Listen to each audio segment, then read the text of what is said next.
இப்போ இங்கிலீஷில் அடுத்து என்ன பார்க்க போகிறோன்னா கிராமர் தான் நம்ம பார்க்க போகிறோம். ஓகேங்களா? இந்த கிராமருன்றதும் என்னென்னா உங்களுக்கு இங்கிலீஷை பொறுத்தவரையில் 3 இது ரொம்ப முக்கியம். First reading, second grammar, third vocab. இந்த 3மே என்னென்னா இங்கிலீஷை பொறுத்தவரையில் கம்பல்சரியாக நீங்கள் என்னென்னா இதில் ஸ்ட்ராங்காக இருக்கணும். ஓகேங்களா? ரீடிங் அப்படின்றது தினமுமே நீங்கள் ஏதாவது ஒரு நியூஸ் பேப்பர் எடுத்து எடிட்டோரியலை தவிர மற்ற வேறு ஏதாவது லோக்கல் நியூஸ் நம்மளுக்கு தெரிஞ்ச நியூஸ் கொடுத்துருக்காங்களா அப்படின்னு பார்த்துட்டு அந்த மாதிரி நீங்கள் பார்த்தீங்கன்னா உங்களுக்கு என்னென்னா ரொம்ப ஈஸியாகவே புரிய ஆரம்பிக்கும். ஓகேவா? அது மாதிரி படிங்க. கிராமர் என்னென்னா ஒரு டாப்பிக்காக நம்ம கொஞ்சம் கொஞ்சமாக கொண்டு போகலாம். அதே மாதிரி அடுத்து ஒக்காபும் தினமும் ஒரு 15 மினிட்ஸ் இல்லைனா 20 மினிட்ஸ் கிளாஸ் மாதிரி நம்ம தினமுமே கண்டக்ட் பண்ணலாம். ஓகேவா ஃப்ரெண்ட்ஸ்? இப்போ ஃபஸ்ட்டு நாம் என்ன பார்க்க போகிறோன்னா கிராமரை தான் என்னென்னா இந்த வீடியோவில் பார்க்க போகிறோம். ஓகேவா? கிராமரை பொறுத்தவரையில் என்னென்னா ஃபஸ்ட்டு பேசிக்காக நம்ம எது ஆக்ஷன் இல்லை எது ஸ்டேட் அப்படின்னு என்னென்னா ஃபஸ்ட்டு கண்டுபிடிக்கணும். இப்போ வேர்ப் அப்படின்னாலே என்ன சொல்லுவீங்க? வேர்ப்னா என்னென்னா ஆக்ஷன் அப்படின்னு சொல்லுவீங்களா? கரெக்ட். வேர்ப்னா என்னென்னா ஆக்ஷன் தான். ஆக்ஷனும் வரும், ஸ்டேட்டும் வரும். ஃபஸ்ட்டு நாம் ஆக்ஷனை பற்றி பார்க்கலாம். வேர்பு ஆக்ஷன் அப்படின்னு வந்ததுன்னா உங்களுக்கு ஆக்ஷனை செய்கிறவர். இப்போ நான் இந்த போர்டில் எழுதி போடுறேன் அப்படின்னா நான் எழுதுகிறேன். யார் எழுதுறா? என்னால் தான் எழுதப்படுது. இந்த போர்டில் தான் ரிசீவராக இருக்குது. நான் என்ன பண்ணுறேன்? டூயராக இருக்கேன். இந்த போர்டில் இது மாதிரி எழுதுகிறேன். இந்த ரிசீவராக இந்த போர்டு இருக்குது. ஓகேங்களா? அப்போ நான் ஆக்ஷன் அப்படின்னு இருந்தாலே டூயரும் இருப்பார், ரிசீவரும் இருப்பார். ஓகேங்களா? இப்போ டூயரை பற்றி நாம் ஃபஸ்ட்டு பார்ப்போம். வேர்புன்னு இருந்தால் ஆக்ஷன் இருப்பார். வேர்புனா அதனுடைய மீனிங் ஆக்ஷன். ஆக்ஷனாக இருந்ததுன்னா ஒன்று டூயராக இருப்பார், இன்னொன்று ரிசீவராக இருப்பார். இப்போ நான் ஒரு ஆக்ஷனை செஞ்சேன்னா ஆக்ஷனை இந்த போர்டு ரிசீவ் பண்ணுது. அதனால இந்த போர்டு தான் என்னென்னா எனக்கு ரிசீவராக இருக்காங்க. இதை பற்றி நாம் விரிவாக பார்க்கலாம். ஓகேங்களா? வேர்பை பொறுத்தவரையில் என்ன சொல்லியிருக்கோம்? ஆக்ஷன் அப்படின்னு சொல்லியிருக்கோமா? வேர்பு ஆக்ஷன் அப்படின்னா இப்போ இந்த டூயர் அப்படின்றது யாரா இருப்பார்னா சப்ஜெக்ட். ஓகேங்களா? சப்ஜெக்ட் தான் என்னன்னா டூயரா இருப்பாரு. ஏன்னா இவர் தான் என்ன பண்றாருன்னா ஒரு ஆக்ஷனை செய்யறாரு. அதனால இவர் தான் என்னன்னா டூயர். ஓகேங்களா? அதே மாதிரி ஆக்ஷனை ரிசீவ் பண்ணியிருக்காருல்ல, நான் ஒரு ஆக்ஷனை செய்யறேன் அப்படின்னா அந்த ஆக்ஷனை இந்த போர்டு ரிசீவ் பண்ணுதுல, இந்த போர்டு என்னன்னா எனக்கு ஆப்ஜெக்ட். ஓகேங்களா? இப்போ நான் ஒரு ஆக்ஷனை செய்கிறேன். ஆக்ஷனை செய்யறதுனால நான் சப்ஜெக்ட், ஆக்ஷனை ரிசீவ் பண்ணுறதுனால இந்த போர்டு ஆப்ஜெக்ட் அப்படின்னு சொல்லிட்டு சொல்லுவோம். அதே மாதிரி இந்த ஆப்ஜெக்ட் அப்படின்றது வாட் இல்லை whom அப்படின்ற அந்த கேள்விக்கும் என்னன்னா ஆன்சர் பண்ணும். ஒரு சென்டென்ஸில் வாட் இல்லை whom அப்படின்ற ஒரு கொஸ்டின்ஸ் நாம கேட்போம். ஓகேங்களா? கொஸ்டின்ஸ் கேட்கும்போது வாட் இல்லை whom அப்படின்ற அந்த கொஸ்டினுக்கு ஆன்சர் பண்ணிச்சுன்னா அதுதான் ஆப்ஜெக்ட். ஆப்ஜெக்ட்னா என்ன? Receiver of the action. நான் இப்போ எழுதி போடுறேன்னா நான் போர்டில் எழுதுறேன், நான் டூயர். இந்த போர்டு அது ரிசீவ் பண்ணிக்குது, இது ரிசீவர். இந்த ரிசீவர் தான் என்னன்னா ஆப்ஜெக்ட். ஓகேங்களா? அதே மாதிரி இன்னொரு எக்ஸ்ட்ரா பாயிண்ட் என்னன்னா வாட் இல்லை whom அப்படின்ற கொஸ்டினுக்கு ஆன்சர் பண்ணாலும் அது எனக்கு ஆப்ஜெக்டாக தான் வரும். இப்போ நான் எழுதுறேன், I am writing on the board.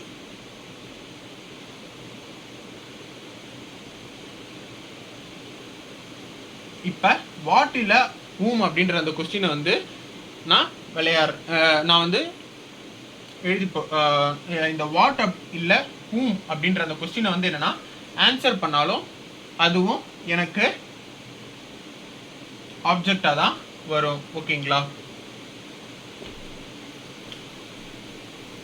இப்ப சப்ஜெக்ட ஃபர்ஸ்ட் பார்ப்போம்.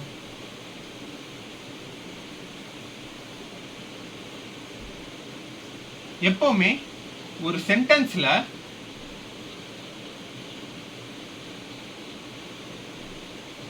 99% வந்து எப்படி இருக்கும் அப்படின்னா, சப்ஜெக்ட்டுக்கு அப்புறம் தான் வந்து எனக்கு வேர்பு வரும். சப்ஜெக்ட் ஃபர்ஸ்ட் வரும், அதுக்கப்புறம் தான் எனக்கு வேர்பு வரும். சப்ஜெக்ட் வேர்ப் எல்லா சென்டென்ஸ்லையுமே கண்டிப்பா இருக்கக்கூடியது இந்த ஃபார்மேட் தான். சப்ஜெக்ட் இருக்கும், அதுக்கப்புறமா ஒரு வேர்ப் இருக்கும். அந்த வேர்ப் வந்து ஆக்ஷனாகவும் இருக்கலாம், அப்படி இல்லைன்னா வேர்ப் வந்து ஸ்டேட்டாகவும் இருக்கலாம். ஆனால் எனக்கு கண்டிப்பா ஒரு சென்டென்ஸ்ல சப்ஜெக்டும் வேர்பும் இருப்பாரு. சப்ஜெக்ட் அப்படின்றது வேர்ப் வந்து இங்க ஆக்ஷனா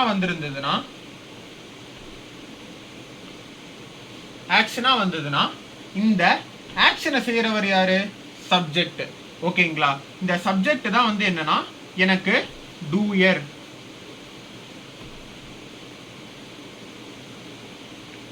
ஒரு சென்டென்ஸ்ல சப்ஜெக்ட் கண்டிப்பா இருக்கும், வேர்பும் கண்டிப்பா இருக்கும்.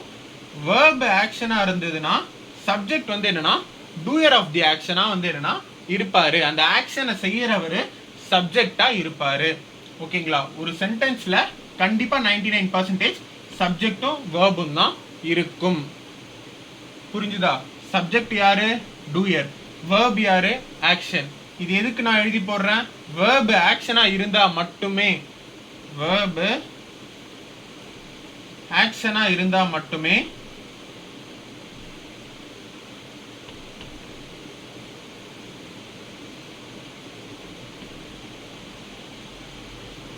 இருந்தா மட்டும்தான் சப்ஜெக்ட் வந்து டூயரா இருப்பாரு.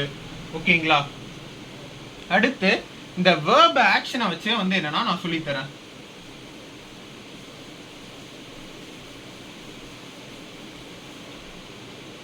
இப்ப வேர்ப் ஆக்ஷன் நாம எடுத்துக்கிறோம். ஓகேங்களா? he played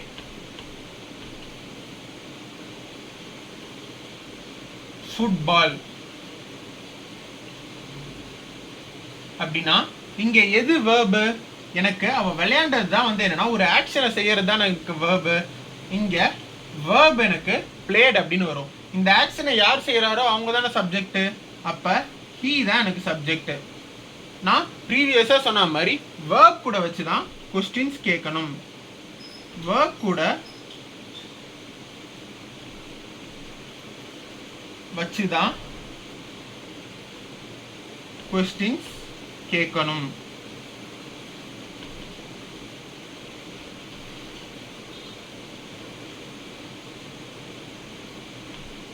வேர்ப் கூட வச்சுதான் நாம கொஸ்டின்ஸ் கேட்கணும். ஓகேங்களா? இப்ப இதுல எப்படி நாம கேட்போம் அப்படின்னா, வேர்ப் அப்படின்றது இதுல என்ன? பிளேடு. அப்ப he played what? he played what? இங்க ஃபுட்பால் அப்படின்றது ஆப்ஜெக்டா வரும். இப்ப ஃபுட்பாலை பாத்தீங்கன்னா இப்ப ஃபுட்பாலை எட்டி விடுவாங்க, எட்டி உதைச்சு விளையாடுவாங்க. ஓகேங்களா? அப்ப எட்டி உதைக்கிறவர் டூயரா இருந்ததுன்னா அந்த உதைய வாங்குற அந்த ஃபுட்பால் தான் வந்து என்னன்னா ரிசீவரா இருப்பாரு. அதுதான் வந்து என்னன்னா இங்க வேர்ப் வந்து ஆக்ஷன் பிளேடுனா ஆக்ஷன் டூயர் இவரா இருந்தாருன்னா இவர் எட்டி உதைக்கிறாருல ஃபுட்பால், அதுதான் வந்து என்னன்னா எனக்கு ரிசீவரா இருக்கும். அதே மாதிரி இந்த ஆப்ஜெக்ட் அப்படின்றது வாட் இல்ல ஹூம் அப்படின்ற அந்த கொஸ்டினுக்கு ஆன்சர் பண்ணாலும் இது வந்து எனக்கு ஆப்ஜெக்டா தான் வரும். ஃபர்ஸ்ட் வேர்ப் அப்படின்றது ஆக்ஷனா வரும். வேர்ப் ஆக்ஷனா வந்ததுன்னா ஆக்ஷனை செய்யறவர் சப்ஜெக்டா வருவாரு, ஆக்ஷனை ரிசீவ் பண்றவர் ஆப்ஜெக்டா வருவாரு. இதுதான் வந்து என்னன்னா ஃபர்ஸ்ட் கான்செப்ட். நாம ரூல்ஸா படிக்காம கான்செப்டா வந்து என்னன்னா படிக்கலாம். ஓகேங்களா?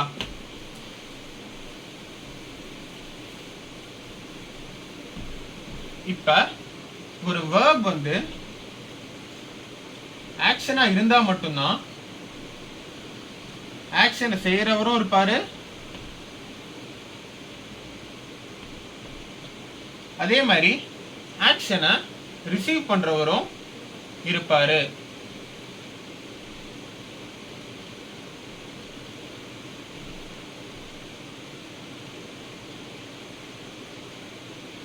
ஆக்ஷனை ரிசீவ் பண்றவர் இருப்பாரு. இங்க ஆக்ஷனை செய்யறவரை நாம என்ன சொல்லுவோம்? சப்ஜெக்ட் அப்படின்னு சொல்லுவோம். ஆக்ஷனை ரிசீவ் பண்றவரை என்ன சொல்லுவோம்? ஆப்ஜெக்ட் அப்படின்னு சொல்லுவோம். அதே மாதிரி இந்த ஆப்ஜெக்ட் அப்படின்றது வாட் இல்ல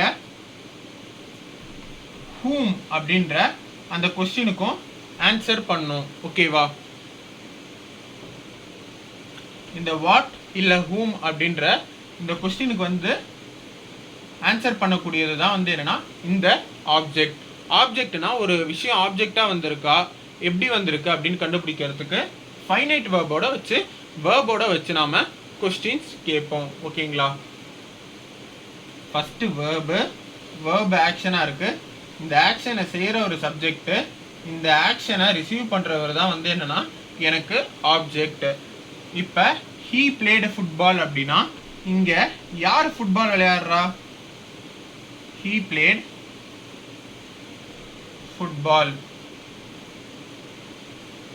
இங்க played தான் வந்து என்னன்னா எனக்கு verb.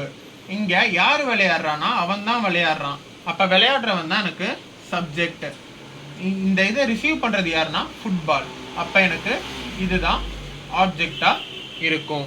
ஓகேங்களா? verb ஆக்ஷனா இருந்தா ஆக்ஷனை செய்யற ஒரு சப்ஜெக்ட், ஆக்ஷனை ரிசீவ் பண்றவர் தான் எனக்கு ஆப்ஜெக்ட். ஓகேங்களா? இதுதான் வந்து என்னன்னா verb ஆக்ஷனா இருந்ததுன்னா இந்த கான்செப்ட் தான் நாம யூஸ் பண்ணுவோம். நாளைக்கு வேர்புடைய இன்னொரு மீனிங்கான ஸ்டேட் அப்படின்ற அந்த மீனிங்கை பற்றி நாளைக்கு ஒரு எலாபரேட்டாக ஒரு வீடியோவில் பார்க்கலாம். தேங்க்ஸ் ஃபார் வாட்சிங் கைஸ்.